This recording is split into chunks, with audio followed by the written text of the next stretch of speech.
Bismillahirrahmanirrahim. Assalamu alaikum friends. First of all, welcome to my YouTube channel. I hope you all will be fine. Now let's start grade 10 general math exercise 3.3 question number 8. इससे पहले हमने question number 7 तक solve किए थे. आज हम solve करने जा रहे हैं क्वेश्चन नंबर 8 को. बाकी तो क्वेश्चन सेम है जो फर्स्ट में था सेकंड में. मीन्स 2-3 क्वेश्चन पहले जो सिंपल थे और फिर जो है फॉर्मूला वाले आगे, फिर ब्रेकडाउन वाले आगे. तो अब आगे वाला क्वेश्चन जो है इन्हीं 3 मेथड से सॉल्व हो रहे हैं ऑलमोस्ट. कुछ में ये होगा फार्मूला और दो तीन फार्मूला जो होंगे वो मिक्सअप हुए होंगे. कुछ में ये होगा ब्रेकडाउन किए हुए मिक्स होंगे और कुछ ये होगा सिंपल होंगे. तो ये अब आप लोगों ने देख के क्वेश्चन को सोल्यूशन सॉल्व करना है. अब क्वेश्चन नंबर 8 की तरफ चलते हैं और देखते हैं इसका सोल्यूशन किस तरह से सॉल्व होगा. चले ओके, देखिए अब क्वेश्चन नंबर 8 है. इसका सोल्यूशन देखें. वाई स्क्र माइनस 9 यानी कि ये सिंपल में है. हमने इसको इसको ये स्क्वायर रूट में ऑलरेडी है, इसको स्क्वायर रूट में करना है. अब ये इंटू ब्रैकेट स्क्वायर में यानी कि 2 दफ़ा y+3 2 दफ़ा लिख लेंगे. और अब ये है कि फर्स्ट वैल्यू को लास्ट वैल्यू से मल्टीप्लाई करके ब्रेक डाउन करना है. तो चलिए इसको स्टेप बाय स्टेप सॉल्व करते हैं. जो तीनों के आंसर आएंगे उनको हमने इजाफे अकल निकालना है. तो वाई स्क्वायर माइनस 9 है तो इक्वल्स टू करें तो वाई जो है वाई स्क्वायर का ही स्क्वायर रूट होता है. माइनस 9 जो है वो 3 का स्क्वायर रूट 3 9 होता है. तो इसको स्क्वायर रूट में ले लेंगे. तो जब दरम्यान में माइनस है और बाहर ब्रैकेट के स्क्वायर रूट है तो इसमें एक दफ़ा प्लस में और एक दफ़ा माइनस में. y+3 और y-3 ये होगा फर्स्ट वाली वैल्यू का आंसर. अब सेकंड वैल्यू है y+3 इंटू ब्रैकेट स्क्वायर. तो इसका मतलब है दोनों दफ़ा प्लस के साथ है y+3 और y+3. तो ये सेकंड वैल्यू का आंसर होगा. अब थर्ड वैल्यू है y स्क्वायर प्लस y-6. तो इसमें जैसे हम लोग क्वेश्चन नंबर 7 में सॉल्व कर चुके हैं. फर्स्ट वैल्यू को लास्ट वैल्यू से मल्टीप्लाई करें तो हमारे पास क्या आता है 6. अब यहाँ पे सिंपल ये है कि देखें 6 है. अब प्लस माइनस करें तो हमारे पास 6 आए और मल्टीप्लाई करें तो 6 आए, प्लस माइनस करें तो 1 वाई आए. तो ऐसे कौन से नंबर लेंगे. तो y square as it is ले लेंगे और 3 2 से 6 होता है. अगर 3 को मल्टीप्लाई करें 2 से 6 आ जाएगा और अगर 3 में से 2 माइनस करें तो 1 वाई आ जाएगा. तो सिंपल हम लोग यहाँ पर ले लेंगे प्लस 3y माइनस 2y.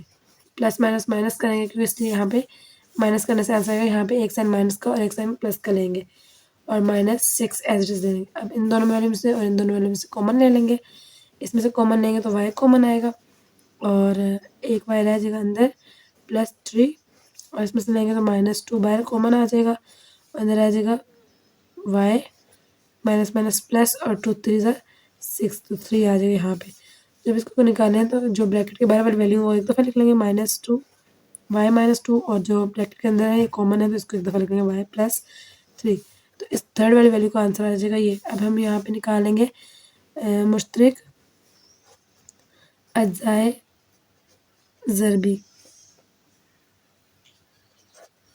और गैर मुश्तरक अज्जाए ज़रबी. अब मुश्तरक अज्जाए ज़रबी कौन सा है जो दोनों में कॉमन आ रहे हैं, तीनों वैल्यूज़ में कॉमन आ रहे हैं. जैसे जो हमारे आंसर निकला उनमें चेक करेंगे. अब यहाँ पे x+3 है, सेकंड वैल्यू में भी है. यहाँ भी x+3 है. सर्कल में आपको समझाने के लिए कर रही हूँ, आपने नहीं करना ठीक है. थर्ड वैल्यू में भी y+3 है. y+3 तीनों वैल्यूज़ के आंसर में y+3 यानी कि ये मुश्तरक है, एक जैसा है. तो यहाँ पे लिख सकते हैं y+3. इसके बाद देखेंगे और कोई वैल्यू है जो कॉमन आ रही हो. देखिए और कोई वैल्यू कॉमन नहीं. इसका मतलब ये है कि जो बाकी आंसर्स में आ रही हैं जैसे y+3, इसके बाद y-2 और तीसरी वैल्यू में y-3 ये कॉमन नहीं है. तो इसको हम लोग सिंपल है क्योंकि ये देखें y-3 है, यहाँ y+3 है और यहाँ y-2 है. तो इसको गैर मुश्तरक में इस तरह से लिख लेंगे y-3 y-2 और y+3. अब हमने यहाँ पे वो सेम करना है कि HCF मालूम करना है, इजाफे कल निकालना है. तो वो कैसे निकालेगा. इजाफे दो इजाफे अकल इज इक्वल्स टू मुश्तरक अज्जाए ज़रबी मुश्तरक अज्जाए ज़रबी और अगर ज़रब करेंगे गैर मुश्तरक अज्जाए ज़रबी से. तो मुश्तरक अज्जाए ज़रबी हमारे पास क्या है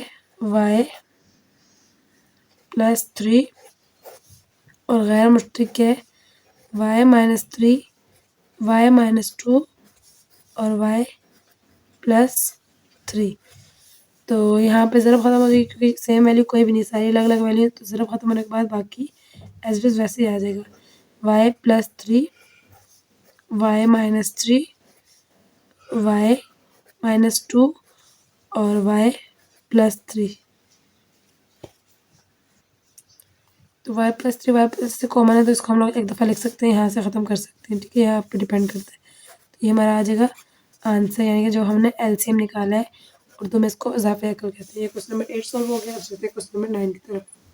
तो अब क्वेश्चन नंबर 9 के सॉल्यूशन की तरफ चलेंगे। देखें, सेम ऐसे ही क्वेश्चन है। फर्स्ट वाला स्क्वायर है, सेकंड वैल्यू को स्क्वायर बना के उसको सॉल्व करना है। सेकंड वाली वैल्यू जो है वो क्यूब में है, उसको जो दूसरी नंबर वाली वैल्यू है उसको क्यूब में चेंज करके क्यूब वाले फार्मूले के साथ सॉल्व करना है।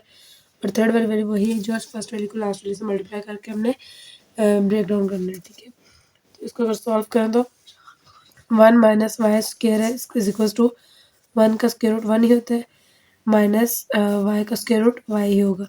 जब इसको ओपन करेंगे तो एक दफ़ा प्लस में आ जाएगा 1 माइनस वाई, एक दफ़ा प्लस में आ जाएगा 1 प्लस वाई। अब ये फर्स्ट वैल्यू का आंसर हो जाएगा। सेकंड वैल्यू का आंसर क्या होगा, वाई क्यूब प्लस 1। तो इसको अगर इसको ओपन करें तो इज इक्वल्स टू क्या आएगा, वाई क्यूब प्लस 1 क्यूब। तो ये फार्मूला पुट होगा यहाँ पे हमारा कौन सा है, वही ए प्लस बी और A square minus Y B A B plus B square. तो ए स्क्वायर क्या है हमारे पास,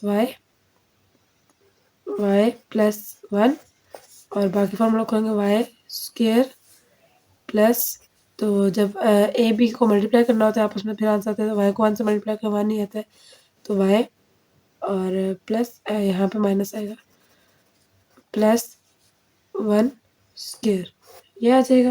और 1 का स्क्वायर ओपन करना 1 ही आएगा, तो यहाँ पे स्क्वायर हमें लिखने की ज़रूरत नहीं है। तो ये दूसरी वैल्यू का आंसर आ जाएगा। थर्ड वैल्यू की तरफ चले। थर्ड वैल्यू हमारे पास क्या है, 1 माइनस वाई 2 वाई स्क्वायर। तो इसको हम लोग अगर ओपन करते हैं तो हमारे पास क्या ओपन होकर आएगा, 1 minus 2 y minus plus y, क्योंकि हमें ऐसी वैल्यू चाहिए कि 1 अगर हम लोग इसको मल्टीप्लाई करें तो 2 आ जाए और माइनस करें तो 1 आ जाए। तो 2 को 1 से मल्टीप्लाई करें, 2 1 से 2 रहेगा और 2 में से 1 माइनस कर देंगे तो 1 आ जाएगा। Minus 2 y square as it is लिख लेंगे। अब फर्स्ट दो वाली में से और आखिरी दो वाली में से हम लोग ने कॉमन ले लेना है, तो जिसमें कुछ कॉमन ना हो उसमें से 1 कॉमन आता है। तो जैसे यहाँ पे 2 आया, यहाँ पे 1 है, तो 1 हमारा कॉमन आ जाएगा, अंदर यहाँ पे कुछ नहीं बचेगा 1 और 2 वाई एज इट इज़ आ जाएगा। जब यहाँ से खोलेंगे तो इनमें से हमारे पास क्या होगा, वाई एक कॉमन आ जाएगा और क्योंकि यहाँ पे वाई है और यहाँ पे वाई कॉमन आ जाएगा। जहाँ कुछ नहीं बचता वहाँ पे 1 लगा लेते हैं, प्लस माइनस माइनस और 2 वाई एज इट इज़ आ जाएगा। तो बाहर वाली वैल्यू को एक दफ़ा लिख लेंगे 1 प्लस वाई और जो ब्रैकेट के अंदर वैल्यू वो एक जैसे, तो 1 माइनस 2 वाई एक दफ़ा लिख लेंगे। तो ये थर्ड वैल्यू का आंसर आ जाएगा। अब इसको हम लोग सॉल्व कर लेंगे आगे जाके किस तरह से, मुश्तरक ज़ाय ज़रबी और गैर मुश्तरक ज़ाय ज़रबी। अब मुश्तरक ज़ाय ज़रबी का यहाँ पे लिखें मुश्तरक, अब मुश्तरक ज़ाय ज़रबी जो तीनों के आंसर में देखेंगे, इसमें देखें 1 माइनस वाई है और सेकंड वाले में 1 प्लस वाई है, यानी कि 1 प्लस वाई इधर भी है और थर्ड वाले में, तो इसको हम सर्कल कर लेते हैं, ये और ये कॉमन है, तो इसको हम लोग एक दफ़ा लिख लेते हैं 1 प्लस वाई। अब गैर मुश्तरक जो है इनके आंसर में क्या है, 1 माइनस वाई और सेकंड वैल्यू के आंसर में क्या है, y square minus y plus 1 और थर्ड वाली वैल्यू में है 1 माइनस 2 वाई, ये आ रहा है। तो अब यहाँ पे हमारा जो सीक्वेंस आता है वो क्या आता है कि हमने मल्टीप्लाई करना होता है आपस में इनको। HCF लेना था यहाँ पे, तो HCF इज इक्वल्स टू क्या होता है, कॉमन फैक्टर, यानी कि मुश्तरक ज़ाय ज़रबी और multiply by non common factor, जो होते हैं हमारे पास क्या होते हैं, गैर मुश्तरक ज़ाय ज़रबी। अब मुश्तरक ज़ाय ज़रबी यानी कॉमन ये वाले हैं 1 प्लस वाई और नॉन जो है वो हमारे पास क्या है 1 minus y into bracket y square minus y plus 1 into bracket 1 minus 2 y. अब इसमें से कोई ऐसी वैल्यू नहीं जो कॉमन आ रही हो, जो सब वैल्यू अलग अलग है, तो इसको हम लोग अगर मल्टीप्लाई करते हैं हमारे पास वापस यही वैल्यू आएंगी, तो इसको हम लोग मल्टीप्लाई ख़त्म करके बाकी एज इट इज़ उतार देंगे। 1 प्लस वाई 1 माइनस वाई और y square minus y plus 1 minus 2y। इसको अगर आप सीक्वेंस से लिखना चाहें तो लिख सकते हैं, ज़्यादा बेस्ट रहेगा। लिखने का नहीं लिखना चाहते तो भी कोई इशू वाली बात नहीं है। तो ये हमारा आंसर है ज़ो ज़ाफ़े अक्ल, जिसको हम लोग इंग्लिश में कहेंगे एलसीएम। यहाँ भी एलसीएम है, मैंने गलती से एचसीएफ लिख दिया। एलसीएम ज़ो ज़ाफ़े अक्ल, जिसको हम लोग एलसीएम बोलते हैं। ये क्वेश्चन नंबर 9 सॉल्व हो गया। अब चलते हैं क्वेश्चन नंबर 10 की तरफ। क्वेश्चन नंबर 10 देखिए। क्वेश्चन नंबर 10 में स्क्वायर 4 और 6 का वैल्यू गिवन है, जो कि हम लोग पहले पढ़ चुके हैं। स्क्वायर वाला तो सिंपल फार्मूला है, और 4 वाला जो है वो हम लोग 2 × 2 करेंगे, एक ब्रैकेट के अंदर और एक ब्रैकेट के बाहर, और एक जो 6 है वो 3 × 2 करेंगे। तो फिर इसको सॉल्व करेंगे। X square minus x two is equal to क्या होता है, ये फार्मूला है हमारा एक्स प्लस 1 और एक्स माइनस 2। एक दफ़ा प्लस में लिखते हैं, एक दफ़ा माइनस में। एक्स प्लस वाई और एक्स माइनस वाई 2 दफ़ा हो गया। अब सेकंड, ये फर्स्ट वैल्यू का आंसर हो गया, इसको मैं टिक कर देती हूँ। अब सेकंड वैल्यू है हमारे पास एक्स की पावर 4 माइनस वाई की पावर 4। तो इसको अगर ब्रेक डाउन करें तो ऐसे करते हैं, एक्स 2 इंटू ब्रैकेट 2 यानी कि 2 2 4 minus y square into bracket square यानी कि वाई की वैल्यू 2 दफ़ा, यानी कि फिर जब इसको ओपन करें तो एक दफ़ा प्लस में तो एक दफ़ा माइनस में। 2 ऊपर वाला खत्म हो जाएगा, एक्स प्लस वाई और एक्स माइनस वाई। ऊपर वाली वैल्यू खत्म होगी तो अंदर आएगी ये वाली, और जो इसके साथ स्क्वायर और इसके साथ स्क्वायर, इसके साथ भी और इसके साथ भी, क्योंकि ये हमने एक दफ़ा बाहर वाली वैल्यू ओपन की तो अंदर वाली वैल्यू आएगी। तो बाहर वाली वैल्यू जो प्लस वाली वैल्यू थी वो तो एज इट इज ऊपर आएगी, x square plus Y square, और जो माइनस वाली वैल्यू होगी वो एक दफ़ा प्लस हो जाएगी तो एक दफ़ा माइनस हो जाएगी। X plus y x minus y ऐसे ओपन हो जाएगी। ठीक है, अब ये सोल्यूशन सॉल्व हो गई। ये हो गया सेकंड वैल्यू का आंसर। अब थर्ड वैल्यू जो है वो है एक्स 6 माइनस वाई 6। अब इसको अगर सॉल्व करें तो ये किस सॉल्व होगी, एक्स इंटू ब्रैकेट 3 और 2 और माइनस वाई 3 इंटू ब्रैकेट 2 यानी कि 2 3 6 और 2 3 6 क्वेश्चन बराबर हो गया। एक दफ़ा प्लस में लिखेंगे, एक दफ़ा माइनस के साथ लिखेंगे, एक्स प्लस वाई क्यूब ऐसे रहेगा, और x minus x cube minus y cube. अब यहाँ पे क्यूब का फार्मूला ओपन हो रहा है, क्यूब का फार्मूला ओपन करें तो यहाँ पे आएगा x plus y into bracket x square minus x y plus Y square. ये प्लस वाला फार्मूला का फार्मूला ओपन किया। अब यहाँ माइनस वाला क्या करेंगे, एक्स माइनस वाई यहाँ जगह नहीं, यहाँ लिख लेते हैं, और x square minus plus x y plus Y square. ये फार्मूला पुट हो गया। अब सिंपल इसको क्या करना है, हमने नेक्स्ट वाले में चले जाना है। ये हमारी थर्ड का आंसर हो गया। सिंपल यहाँ फार्मूले ओपन करने हैं, फार्मूले ओपन हो जाए तो आपको वो आंसर आ जाएंगे। ये फर्स्ट का आंसर, ये सेकंड और ये थर्ड का। अब हमने क्या निकालना है, इसका मुश्तरक ज़ायद ज़रबी और गैर मुश्तरक ज़ायद ज़रबी। मुश्तरक, अब हमने क्या करना है, इसमें से कॉमन निकालना है। मुश्तरक ज़ायद ज़रबी यानी कि जो कॉमन एक जैसे हो। तो जो आंसर हम से देख लेंगे, एक्स प्लस 1 यहाँ भी है, सेकंड वाले आंसर में एक्स प्लस 1 यहाँ भी है, इसको सर्कल कर लें। और थर्ड वाले में देखें एक्स प्लस 1 है, यहाँ भी है, यानी कि ये कॉमन आया तो इसको हम लोग यहाँ पे लिख सकते हैं एक्स प्लस वाई। इसके अलावा अगर कोई और वैल्यू कॉमन आ रही है, जैसे कि एक्स माइनस वाई यहाँ आ रहा है, यहाँ भी आ रहा है, इन दोनों को भी कर लें। एक्स माइनस वाई तीसरी वैल्यू में भी आ रहा है, तो यानी कि एक्स माइनस वाई भी कॉमन है, तो इसको भी लिख लेंगे एक्स माइनस वाई। अब बाकी जो वैल्यू है वो कॉमन नहीं है, वो डिफरेंट है, तो उनको अलग से लिख लेंगे।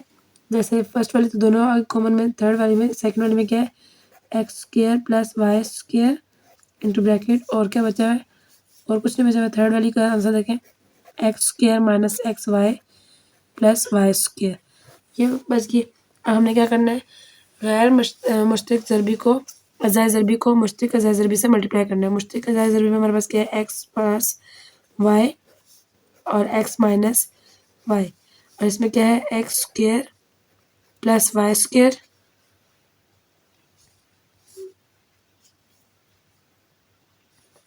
मुश्तरक में ये भी आएगा हमारा, क्योंकि ये और ये अलग अलग है, यहाँ माइनस है यहाँ प्लस है। X square plus x y plus Y square, तो यहाँ पे हम अब लिख रहे हैं x square plus Y square, और नेक्स्ट वैल्यू है x square minus x y plus Y square, और थर्ड वैल्यू है x square plus x y plus Y square. यानी कि ये ज़रब करें तो हमारे पास सेम यही वैल्यू है, क्योंकि इनमें कुछ भी कॉमन तो नहीं जो आपस में मल्टीप्लाई हो सके या कुछ भी ऐसे कंडीशन। तो इसलिए जो जो मुश्तिक और गैर मुश्तिक है वो एज इट इज़ उतार लेंगे, तो वो हमारा क्या आ जाएगा, ज़ूज़ ऑफ इक्वल, जिसे हम लोग एलसीएम बोलेंगे। तो ये हमारा हो जाएगा आंसर क्वेश्चन नंबर 10 का। अभी तक के लिए इतना काफ़ी रहेगा, इंशाल्लाह बाकी के जो क्वेश्चन आ जाएंगे वो हम लोग नेक्स्ट वीडियो में सॉल्व करेंगे। अभी तक के लिए अल्लाह हाफिज़ एंड फ़ी अमानिल्लाह।